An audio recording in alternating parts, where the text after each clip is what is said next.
Bom dia, tudo bem? A mensagem que Deus colocou para mim hoje, ela diz assim: se você se sente superior a outras pessoas, a humildade pode te deixar perto de Deus. Senhor, tende misericórdia de nós. Perdoa, Pai, todos os nossos pecados. Livra-nos de todo mal. Nos afasta de tudo aquilo que não vem de Ti. Nós agradecemos por tudo que tem feito. Envia, Pai, Seu Espírito Santo para que tudo possa ser renovado, tudo possa ser transformado. Abre o nosso coração para que nós possamos receber essa palavra. Nós Te louvamos, nós Te bendizemos, nós Te amamos. Pois somente Tu, Pai, é o nosso Deus. É normal que, baseado na nossa vida, nas nossas escolhas, no nosso estudo, na casa que a gente mora, no carro que a gente anda, muitas vezes olhar alguém em posição muitas vezes inferior. E o que seria isso? As pessoas que não tiveram as mesmas oportunidades que eu, de repente com um carro mais simples, de repente numa bicicleta, de repente a pé. E eu simplesmente olhar como se essas pessoas, elas simplesmente não existissem. Nós não somos melhores que ninguém, independente da circunstância. Sucesso não é quanto você tem no banco, ou o tamanho da casa que você mora, ou a marca do carro que você anda. Sucesso é você poder ter humildade dentro do coração. E o que isso mostra? Que Deus, Ele está muito perto de você. Porque esse sentimento, ele só vem de Deus. Nós temos o costume de sentir orgulho. Eu tenho orgulho do que eu conquistei. Olha como eu sou bom. Não, esse cara é um burro. Ele não sabe nada das coisas, porque eu sou bom. Não, a minha opinião importa. E é curioso que, no fundo, esse tipo de pensamento, quando você acaba sendo humilhado por alguém, você não cria os teus méritos pela razão certa. Você quer ser como ele. Assim como você foi maltratado, você quer maltratar outra pessoa também quando você crescer. E não é à toa que pessoas que prosperam e progridem se tornam muitas vezes pior. Eles vieram de baixo, mas esqueceram de onde eles vieram. Não sabe tratar com respeito.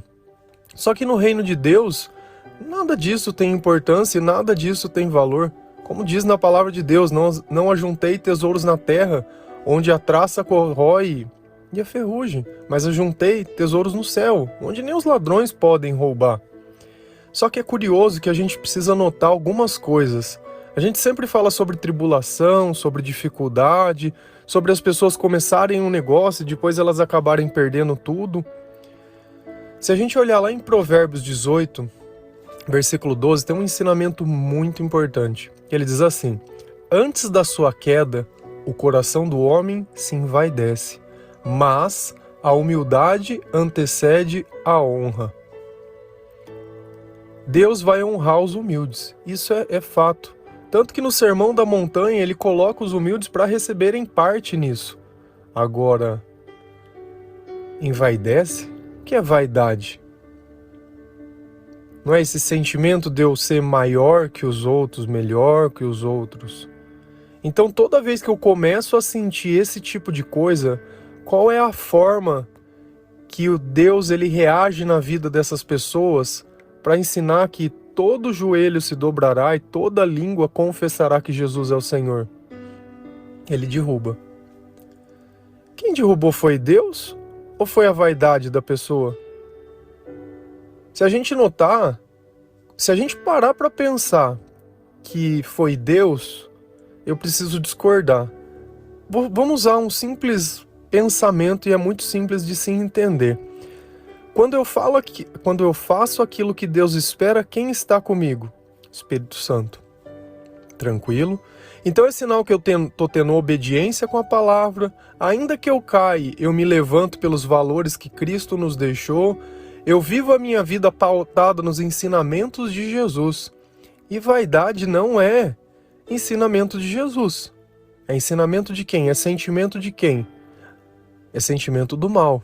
Então, a partir do momento que eu começo a me envaidecer, eu estou deixando o Espírito Santo de lado e estou deixando que o mal e todos os espíritos malignos, eles governem a minha vida. E certamente, se nós não temos a proteção de Deus, o que vai acontecer? vai acontecer a queda. Uma coisa que a gente precisa prestar muita atenção, e está lá em Tiago, é que Deus ele é inacessível ao mal. Então ele nunca vai usar o mal para fazer algo para alguém, para ensinar uma lição para alguém. Muito pelo contrário. A partir do momento que a pessoa não está afim, não quer ter obediência pelas coisas que ele explica, ele simplesmente sai de cena e o mal continua. Se a gente notar na vida de Jó, quando o demônio questiona Deus, que Jó só adorava o Senhor porque Deus dava tudo para ele, falou, não, tudo bem, vamos ver até onde vai isso. Pode tocar em tudo que ele tem, mas você não pode tocar nele, você não pode matar ele. E veio doença, e veio desgraça, e veio um monte de provação. Então você percebe que o mal ele pode manipular as coisas à nossa volta. Só que quando Deus está atuando, isso não. Como diz lá em João, aquele que é de Deus, o maligno não toca. Então nós precisamos sempre ter muita consciência do que nós temos sentido, do que nós temos orgulho. Se eu tiver algo para me orgulhar, como diz Paulo, eu me orgulho do Evangelho, eu me orgulho daquilo que Deus faz na minha vida. Do que eu conquisto, entre aspas, como se fosse minha conquista e não a misericórdia de Deus atuando na minha vida, porque nós não merecemos nada do que nós recebemos. Por diversas e diversas vezes nós sabemos o que é o errado. E mesmo assim nós continuamos o fazendo. Uma coisa que é curiosa, e a gente está entrando no período pascal, é que as pessoas elas têm costume de oferecer coisas, fazer uma intenção. Eu não vou beber refrigerante para mostrar como eu sou religioso, porque Deus ele está preocupado mesmo com o que você come. Aquilo que diz lá na palavra de Deus, que o reino de Deus não é nem comida, nem bebida, mas paz, gozo e alegria no Espírito Santo, não existe. Não, o reino de Deus é comida. E eu tenho que oferecer alguma coisa que eu gosto para Deus. Essa penitência vai me deixar mais religioso. Não, Deus não quer que eu ame as pessoas. Não, Deus quer que eu não coma porcaria. Essa é a vontade de Deus. Percebe como tem uma discrepância entre o evangelho e essa crendice? Aí dá os 40 dias, você não tomou teu refrigerante, beleza, voltei. Agora eu não sou mais espirituoso, já passou, já fiz a minha penitência. Cara, até quando? Até quando esse tipo de comportamento vai existir dentro da igreja? Até quando? Você quer fazer 40 dias? Todo dia você vai dar uma cesta básica para alguém, vai ajudar uma pessoa que está com necessidade, vai visitar uma pessoa que ninguém visita, vai levar a palavra de Deus para alguma pessoa. Faça o reino de Deus rodar. Não tira algo da tua vida. Sabe, esse tipo de coisa nós temos que parar com isso. Sabe, essa barganha, eu vou trocar com Deus a minha bênção. Não, porque eu não vivo uma vida correta o tempo inteiro, então eu vou parar de fazer alguma coisa, de comer, né, alguma coisa, então tá. Cara, que pé que é esse? É sério, vocês conseguem entender a gravidade dessa mentalidade? Isso não existe. Por mais que você possa ter aprendido, me mostra na palavra de Deus quando Davi deixou de comer alguma coisa, quando Salomão deixou, quando Paulo deixou, quando qualquer pessoa deixou, teve esse tipo de comportamento. Olha, Senhor, eu não vou beber, eu sou cobrador de imposto, eu não vou beber vinho, então Jesus... O que Zaqueu fez? Falou, olha, o mal que eu fiz eu vou restituir 4 vezes. Eles repararam o mal que fizeram. Essa ideia que eu vou deixar de ter uma paixão ou algo que me domine, é satanismo? É o refrigerante, ou o chocolate, ou o doce? Eu não sei, que coisa mais louca. O que é errado. E não tem dado tempo pra você fazer que vai se tornar certo. O que é certo. Ele não se modifica com a circunstância. Agora eu posso? Não, agora eu não posso. Não, agora eu posso de novo. Agora... Cara, que o seu sim seja sim, que o seu não seja não. Qualquer coisa disso vem do maligno. Olha que coisa interessante, a própria palavra de Deus, ela responde com diversos versículos, várias coisas.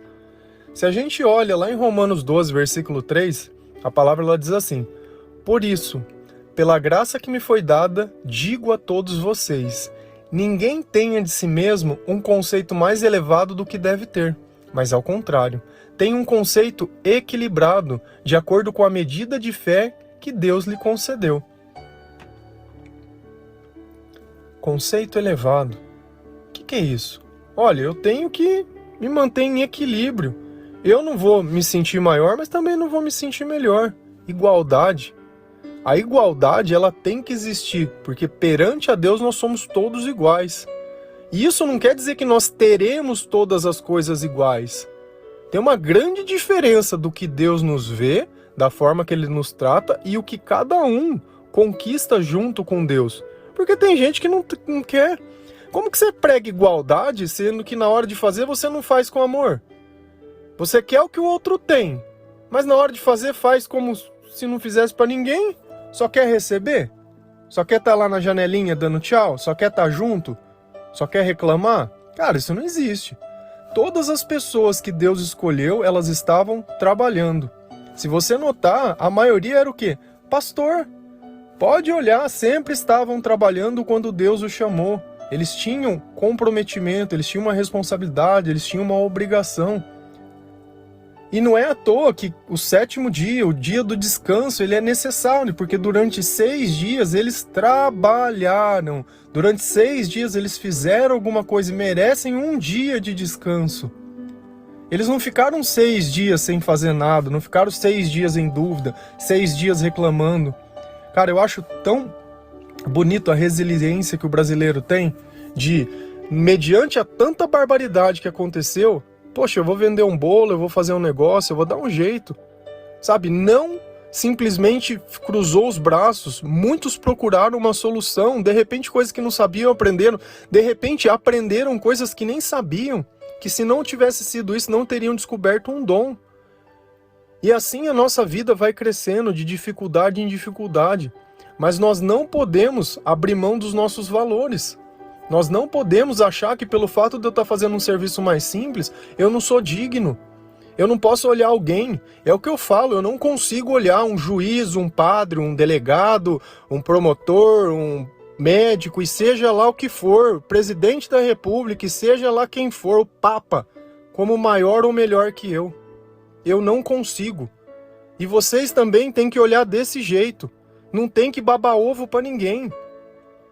Não tem que achar, se tem alguém maior que nós, é o Cristo, é Deus. São as coisas de Deus, as coisas que são sagradas. De resto é tudo igual. Você pode morar numa casa simples, o cara que mora numa casa maior não é em nada melhor que você. Não é em nada melhor que você, muito pelo contrário. Deus, ele deixa todas as promessas. Vai lá em Mateus 5, lê o Sermão da Montanha, vê quantas promessas ele deixa para os mais humildes. Deus, ele fala que é mais fácil um camelo passar num buraco de uma agulha do que um rico entrar no reino dos céus. Por quê? Porque as riquezas, muitas vezes, elas atrapalham a nossa humildade. Elas atrapalham. E isso não quer dizer que todo rico não presta, muito pelo contrário, porque tem muita gente boa, tem muita gente que ajuda, tem muita gente que emprega muitas pessoas, tem muita pessoa fazendo caridade sem nem falar, e às vezes você tem aquela noção que não faz nada para ninguém. Como diz na palavra de Deus, o que sua mão direita fizer com a esquerda também não saiba. Então não é o que a pessoa tem que se diz que ela é boa ou ruim, é a forma que ela se comporta mediante a outras pessoas. É um bom dia, uma boa tarde, um sorriso, um ajudar, um se importar, um olhar nos olhos, tratar com dignidade, com respeito, aqueles que se sentem esquecidos. Esse não é o evangelho do amor? Será que quando eu faço isso eu não estou amando? Será que quando eu ajudo uma pessoa e coloco o nome de Deus no meio, dizendo que não sou eu que faço, mas que Deus me tocou para fazer aquilo, eu não estou passando uma mensagem muito mais forte para a pessoa do que propriamente dar o necessário? Porque a necessidade, ela é dos dois lados. Nem só de pão vive o homem, mas de toda palavra que sai da boca de Deus.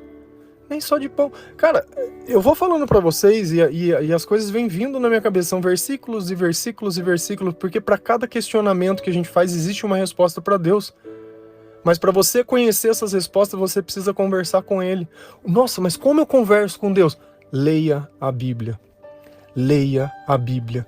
Tire do teu comportamento o hábito do que você sempre fez. Tudo aquilo que você aprendeu antes de ter lido a Bíblia, questione. Se tiver na Bíblia, continue. Se não tiver, pare de fazer. Porque senão você tem feito coisas achando que está fazendo coisas para Deus, mas que não agradam a Deus. O que agrada a Deus está na Bíblia. O que Deus espera. Eu quero mais amor que sacrifícios. Nossa, isso é uma palavra. Não, mas eu preciso me sacrificar, porque senão eu não demonstro. Deus quer amor. Deus quer obediência. Deus não quer que você fique tirando coisas da sua vida que você faz de forma desordenada. Aliás, toda forma de compulsão, ela vem pela ausência de Deus. Cara, tem pessoas que nesse momento elas estão passando por uma dificuldade imensa. Pensa, nós estamos vivendo, como Jesus disse que teria guerras nos últimos tempos, e nós estamos vivendo e vendo e assistindo pessoas que estão tendo as suas casas destruídas, que o seu país está sendo tomado. E a gente olha isso como se fosse tudo normal. Nossa, que normalidade. Numa guerra, onde as pessoas estão perdendo as suas vidas, não existe lado. Não existe lado. Porque nem todo mundo está defendendo as coisas porque elas querem, mas muitas vezes porque elas são obrigadas. E quantas vezes nós não fazemos coisas obrigados? Quantas vezes nós não fazemos as coisas que não queremos obrigados?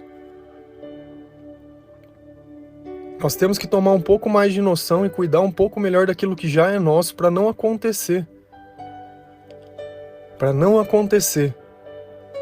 Você muitas vezes quer tomar uma opinião, quer tomar um partido sem entender nada, sem saber de nada. Da mesma forma que você comete esse equívoco com Deus, você acha que com as outras coisas seria diferente? Se alinha com Deus, que Deus ele vai revelar grandes coisas para você, sem que você precise ficar lendo e se pautando e se vendo. Deus ele vai te mostrar o caminho. E não é à toa que ele diz: eu sou o caminho, a verdade e a vida, e ninguém vem ao Pai a não ser por mim. Ninguém. Humildade, humildade, humildade. Nunca, jamais usar o parâmetro de desigualdade. É rico, então não sei o quê. É porque a fulana é mais bonita, porque não sei o quê. Quando você critica a beleza de alguém, isso se chama inveja. Quando você critica o sucesso de alguém, isso se chama inveja. Da mesma forma que a pessoa peca por orgulho, você peca por inveja. E aí, qual pecado é maior? Para Deus, pecado é pecado. Eu não sei se você sabe. Se você mentir ou matar uma pessoa, é a mesma coisa. Se você pega os 10 mandamentos, independente de qual você quebrar, não tem um que ele fala assim: esse vale 2 pontos, esse vale 3. Não, esse é meio ponto, só porque é leve. Você mente todo dia, ainda que você não mate alguém. É a mesma coisa. E mente por quê? Mente pra quê? O que você ganha com isso? Não ganha nada. Não ganha nada. Só que eu entendo, a pessoa que está tomada pelo diabo é o pai da mentira. Ele vai fazer aquilo que se agrada ao seu pai, como diz lá em João. Se você quiser saber um pouco mais sobre vaidade, 10 livros Eclesiastes. Abre a tua Bíblia, lê ele. Ele vai falar, se for na católica, vaidade das vaidades. E vai falar um monte de coisa. Depois que uma pessoa conquistou todas as coisas, foi escrito por Salomão. É maravilhoso. Leia lá que você vai ler muito sobre a tua vida. Se você não sabe por onde começar na Bíblia ou não tem, começa por Provérbios, pode começar lendo a história de Jó, pode começar por Salmos, por Eclesiastes. Lê um pouco já disso? Li. Vai para o Novo Testamento, lê ele inteiro. Depois você pode começar em Gênesis e vindo de novo. Mas você cria um hábito, uma cultura. Cada vez as coisas vão ficando mais claras, porque assim Deus vai se revelando a você. A sabedoria que muitas vezes você não tem é Deus quem vai te dar, não é o estudo. Não precisa fazer um grupo de estudo, entender porque qual era a origem que bebi e não sei o quê. Isso pouco importa. Pouco importa. O fruto do nosso estudo tem que ser o amor, não conhecimento. O conhecimento ele vai, o amor ele permanece. Amém? Que Deus abençoe a vida de vocês. Que o Senhor tenha misericórdia e compaixão de cada pessoa dessa que tem sofrido nessa guerra. Que Deus acolha todos aqueles que têm passado necessidade, que têm passado fome, que se sentem sem esperança. Que o Senhor tenha misericórdia de todos aqueles que têm pensado em se suicidar, que têm andado triste, que têm andado desanimado. Que Deus possa te mostrar o valor de todas as coisas que você já tem. Que Deus ele proteja cada vida, cada família, cada pessoa. Que Deus toque o nosso coração e abra os nossos olhos para a verdade. Para a verdade. E que nós possamos amar mais do que oferecer sacrifícios. Amém? Um bom dia.